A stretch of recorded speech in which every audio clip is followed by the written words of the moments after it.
ఏపీలో వరదలు చంద్రబాబు సృష్టించిన విపత్తు అన్నారు వైసీపీ అధినేత జగన్. ప్రభుత్వం రైతుల నడ్డి విరిచిందని అన్నారు. తుఫాన్ వల్ల పంటలు తీవ్రంగా దెబ్బతిన్నాయన్నారు జగన్. ముఖ్యంగా వరి రైతులు తీవ్రంగా నష్టపోయారన్నారు. తమ ప్రభుత్వ హయాంలో ప్రతి పంటను ఈ క్రాప్ చేశామన్నారు.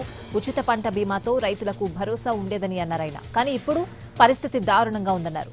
నేడు ప్రీమియం కట్టిన 19 లక్షల మంది రైతులకు మాత్రమే బీమా అందుబాటులో ఉందన్నారు జగన్. మరి మిగతా రైతుల పరిస్థితి ఏంటని ప్రశ్నించారాయన. బీభత్సం అన్నది దాదాపుగా చూస్తే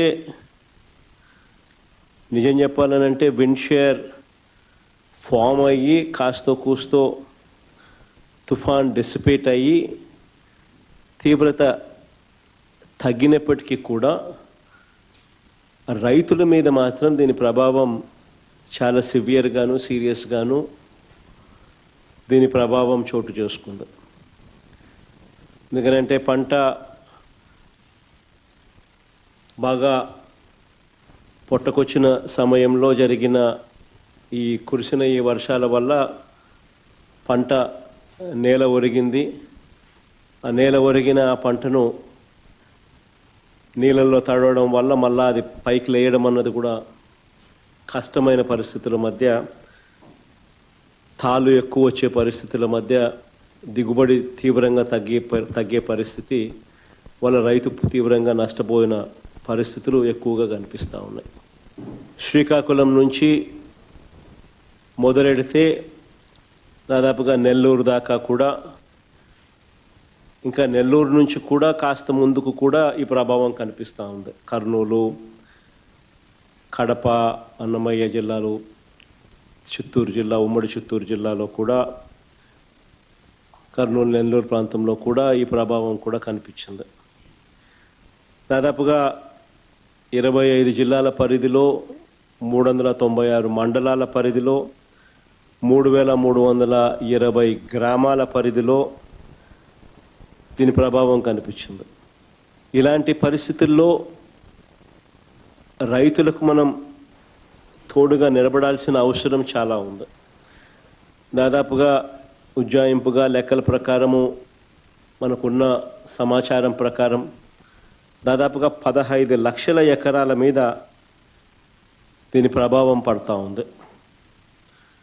దాదాపుగా ఇందులో 11 లక్షల ఎకరాలు వరి మాత్రమే, వరి మీదనే ప్రభావం పడుతూ ఉంది. 39 లక్షల ఎకరాలలో మామూలుగా వరి సాగయ్యే పరిస్థితి ఉంటే అందులో దాదాపుగా 11 లక్షల ఎకరాలలో దీని ప్రభావం పడుతూ ఉన్న పరిస్థితులు కనపడతా ఉంది. దాదాపుగా 1,15,000 ఎకరాలకు సంబంధించి పత్తి, దాదాపుగా మరో 1,15,000 ఎకరాలకు సంబంధించి వేరుశనగ, మరో 2 లక్షల ఎకరాలకు సంబంధించిన మొక్కజొన్న, మరో దాదాపుగా 2 లక్షల ఎకరాలకు సంబంధించిన హార్టికల్చర్ పంటల మీద తీవ్రమైన ప్రభావం, దాదాపుగా 15 లక్షల ఎకరాల మొత్తం మీద తీవ్రమైన ప్రభావం కనిపిస్తూ ఉంది. ఏదేమైనప్పటికీ ఇలాంటి తీవ్రమైన పరిస్థితుల మధ్య మనము కార్యాచరణ అనేది మనం చేయాల్సి ఉంది. ఒకవైపున రైతులకు తోడుగా నిలబడాల్సిన కార్యక్రమం ఒకవైపున ఉంది. ఎన్యూమరేషన్లో రైతులకు అండగా తోడుగా నిలబడాల్సిన కార్యక్రమం ఒకవైపున ఉంది. ఈ కార్యక్రమంలో భాగంగా చంద్రబాబు నాయుడు గారి ఈ హయాంలో రైతులు ఏ రకంగా నష్టపోయి ఉన్న పరిస్థితుల మధ్య ఎలా సాగుతూ ఉంది అనేది చూడాలి. ఎందుకంటే ఇంతకుముందు ఎప్పుడు కూడా ఇలాంటి వరదలు కానీ, తుఫాన్లు కానీ, ఇలాంటివి కరువు కానీ, ఇలాంటి ఏ పరిస్థితి వచ్చినా కూడా మన హయాంలో ప్రతి ఒక్కరికి కూడా ఈ క్రాప్ జరిగేది. ఆర్బీకే వ్యవస్థ అన్నది అప్రమత్తంగా ఉండేది.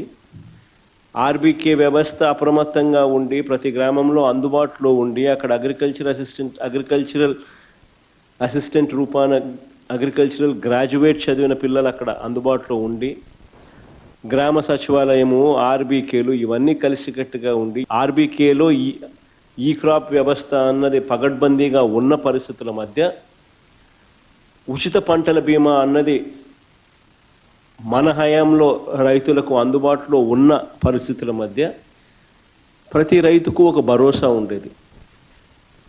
ఆ రోజుల్లో మన హయాంలో దాదాపుగా 85 లక్షల మంది రైతులకు దాదాపుగా 70 లక్షల ఎకరాల పంటకు ఉచిత పంటల బీమా అందుబాటులో ఉండే పరిస్థితి ఉంటే, ఈరోజు కేవలం ఇన్సూరెన్స్ ప్రీమియం కట్టిన వాళ్ళకు మాత్రమే, అంటే కేవలం 19 లక్షల ఎకరాలకు మాత్రమే, 19 లక్షల మంది రైతులకు మాత్రమే, అది కూడా బ్యాంక్ లోన్ అవైల్ చేసుకున్న వాళ్ళకు మాత్రమే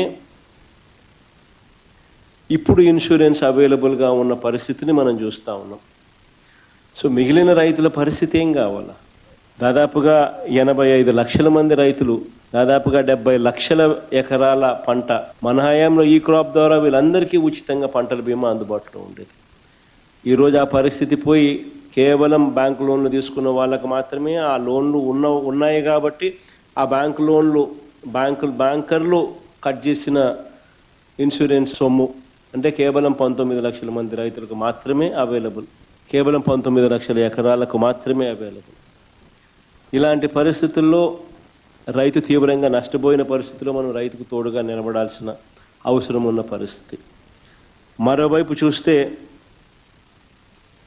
ఇన్పుట్ సబ్సిడీ అన్నది ఈ ప్రభుత్వ హయాంలో అసలు వాస్తవం ఏమిటి అని చెప్పి చూస్తే ఈ 16 నెలల్లో, ఈ 16 నెలలకు గాను అసలు ఎంత ఇన్పుట్ సబ్సిడీ ఈ ప్రభుత్వం ఇచ్చింది, ఎంతమంది రైతులకు ఇన్పుట్ సబ్సిడీ ఇచ్చింది అని చెప్పి ఒకసారి గమనిస్తే, దాదాపుగా ఈ 16 నెలల్లో ఈ డీప్ డిప్రెషన్స్ కానీ సైక్లోన్స్ కానీ ఇలాంటివి రాష్ట్రంలో పంటలు నష్టపోయిన పరిస్థితులు దాదాపుగా 2024 నుంచి చూస్తే, జూన్ నుంచి చూస్తే దాదాపు 16 సార్లు ఉత్పన్నమైనాయి.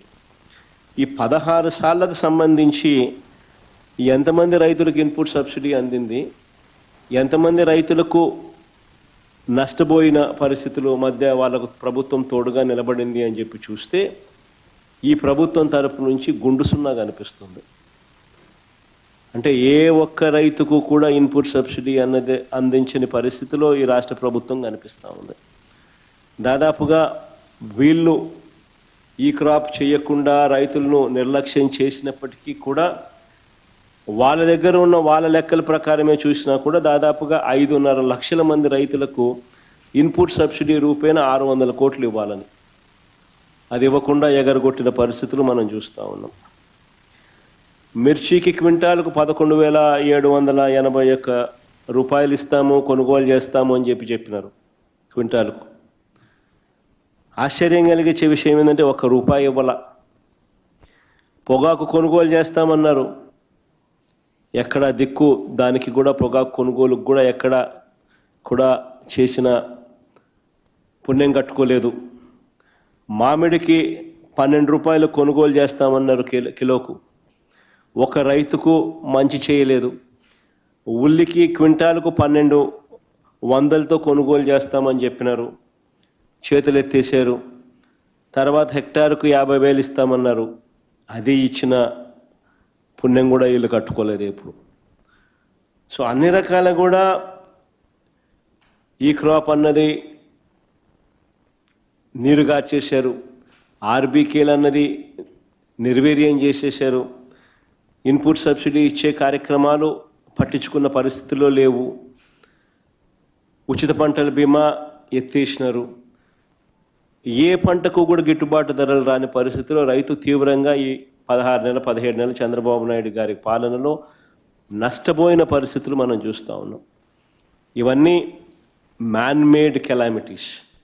నిజంగా ఉచిత పంటల బీమా చూస్తే మన హయాంలో అప్పట్లో దాదాపుగా గమనించినట్టయితే మన హయాంలో 7,800 కోట్ల రూపాయలు ఉచిత పంటల బీమా కింద మనమే ప్రభుత్వం తరపునే మనమే రైతులు రూపాయి కట్టాల్సిన పని లేకుండా మనమే ప్రతి ఎకరాకు ఈ క్రాప్ చేసి 54,55,000 మంది రైతులకు తోడుగా నిలబడుతూ దాదాపుగా 7,802 కోట్ల రూపాయలు మనం ఖర్చు చేసి మనం రైతులకు ఇన్సూరెన్స్ సొమ్ము ఇప్పించగలిగాం. ఈరోజు పరిస్థితి ఇంత దారుణంగా ఉంది. ఒకవైపున ఇవన్నీ మ్యాన్మేడ్ తప్పిదాలు ఇన్ని కనిపిస్తూ రైతు తీవ్రంగా నష్టపోయిన పరిస్థితులు ఒకవైపున కనిపిస్తూ ఉండగా, మరోవైపున ఇటువంటి సైక్లోన్ రూపేణ జరిగిన నష్టం, ఇలాంటి సైక్లోన్ రూపేణ జరిగిన నష్టాల మధ్య మనం రైతుకు ఎక్కడ తోడుగా ఉండగలుగుతాము అని అంటే, ఎన్యూమరేషన్ అన్నది ప్రభుత్వం చేతులెత్తేసే కార్యక్రమం చేయకుండా ఆ ప్రతి గ్రామంలోనూ కూడా వైఎస్ఆర్సీపీ నష్టం జరిగిన ప్రతి గ్రామంలో కూడా ఎన్యూమరేషన్లో ఏ ఒక్కరికి కూడా నష్టం జరగకోకుండా వాళ్ళ తరపున వాయిస్ ఇవ్వగలగడం, వాళ్ళ తరపున మనం ప్రభుత్వం మీద యుద్ధం చేసైనా సరే వాళ్లకు రైతుల తరపున మనం తోడుగా నిలబడడం, ఇది ఖచ్చితంగా రైతుల తరపున మనం చేయాల్సిన కార్యక్రమం. మీ ప్రాంతాలలో మన కోఆర్డినేటర్లు, అసెంబ్లీ కోఆర్డినేటర్లు ఎక్కడెక్కడే అసెంబ్లీ కోఆర్డినేటర్లు అందరూ కూడా చురుగ్గా పాలుపంచుకుంటా ఉన్నారు. మనం ఇచ్చిన పిలుపు మేరకు, మీరు కోఆర్డినేట్ చేసిన తీరు మేరకు వీరంతా కూడా పలు కార్యక్రమాలలో ఇప్పటికీ అందరూ కూడా పాలుపంచుకునే కార్యక్రమం జరుగుతూ ఉంది. శ్రేణులందరూ కూడా ఈ కార్యక్రమంలో కూడా పాలుపంచుకుంటా ఉన్నారు. వాళ్ళందరికీ ఒకవైపున అభినందనలు తెలియజేస్తూనే మరోవైపున వాళ్ళందరినీ ఇంకా కాస్త ప్రోత్సహించి ఇంకా మెరుగ్గా వాళ్ళు పాలుపంచుకునే విధంగా, తద్వారా రైతులకు ఇంకా మంచి జరిగే పరిస్థితులు క్రియేట్ కావాలి. కాబట్టి ఆ దిశగా కూడా అడుగులు వేయాల్సిన అవసరం ఉంది. ఏ రైతు కూడా మిగిలిపోకుండా అవస్థపడే పరిస్థితి రాకుండా ఆ రైతుకు తోడుగా ఉండే కార్యక్రమంలో మన వంతు